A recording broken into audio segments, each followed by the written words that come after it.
Welcome to the Federal Department of Corrections, where we strive to maintain facilities that are secure, humane, and cost-effective. It was so interesting to me that it was, at first, a book. To imagine that there was this woman out there that had really experienced this, and it was like an imaginary guide throughout the process. Strip. When you make a choice to relinquish a very personal story, the choice to turn that over to someone else's creative adaptation is a scary one. But Gingy is very creative and has a very unique voice, and I was very confident that she would do something provocative and creative. What the fuck? Friend of yours? No. It's my mom.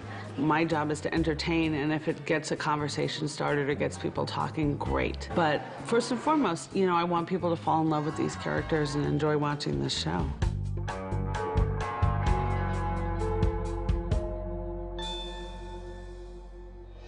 In 2010, my memoir, Orange is the New Black, was published.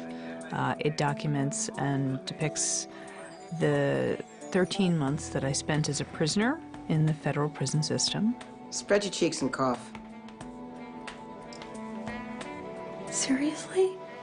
And that book was read by Gingy Cohan, and I agreed that I would give it to her as a project. I loved the characters. There were so many stories to tell in that book, but Piper was the perfect entree into this world. You could take this yuppie white girl and follow her in, and through her, you can tell all these other stories as well. And I got really excited about that.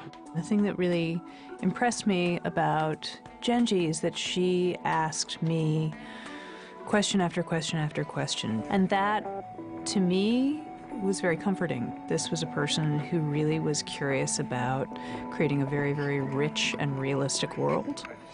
I'll get to you, Blondie. What'd you do? Aren't you not supposed to ask that question? I read that you're not supposed to ask that. You read that? What, you studied for prison?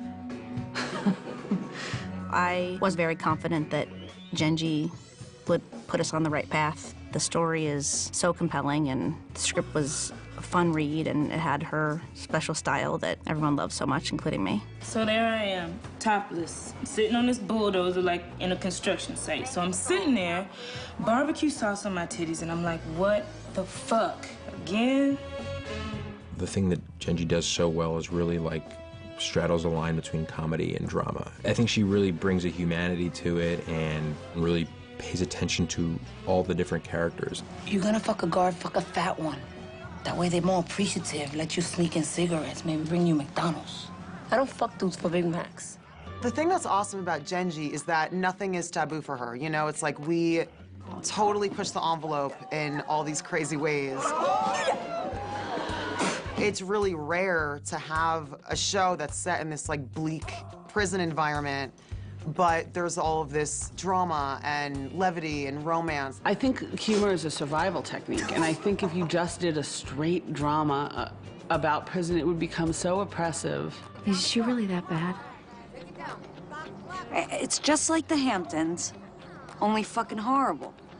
Okay, yeah, that was a dumb question. I serve as a consultant on the show. When any of the writers' room have questions, I'm on tap, helping them keep that world really grounded in reality. Certainly, speaking with Piper has been really excellent. I kind of grabbed her a couple of times and just said, hey, you know, I need to run a checklist by you. What do you think of this?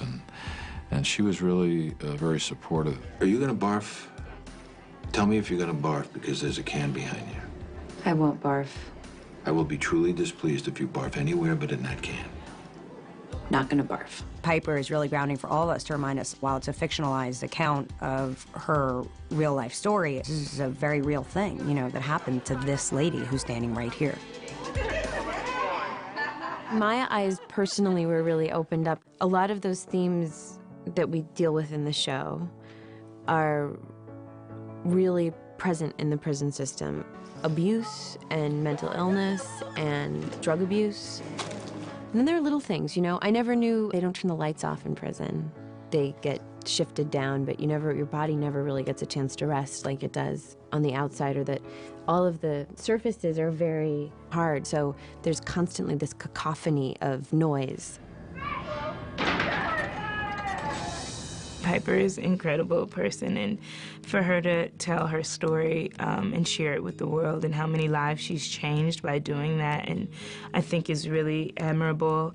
People were fascinated to read about a world which is very intentionally hidden away from them, and so what the book and the show both do is bust that wide open. Well, let me tell you something, college. They're gonna treat you nice, and they're gonna use you. And when you're all used up, you ain't gonna be nothing. The creative choices that Genji made are brilliant. The decision to have the show really driven by many, many protagonists, as opposed to focusing on just one single protagonist, is spot on. I just want people to talk about it and be invested. I want them to fall in love with these women. I love these women, even when they do horrible things. And by caring about them, start maybe thinking about broader issues and how what's happening to them reverberates. The idea that something as positive as the show has come out of my own personal experience is a really humbling idea. I'm very, very grateful for the fact that so many creative people have turned their attentions and efforts into making it a great show.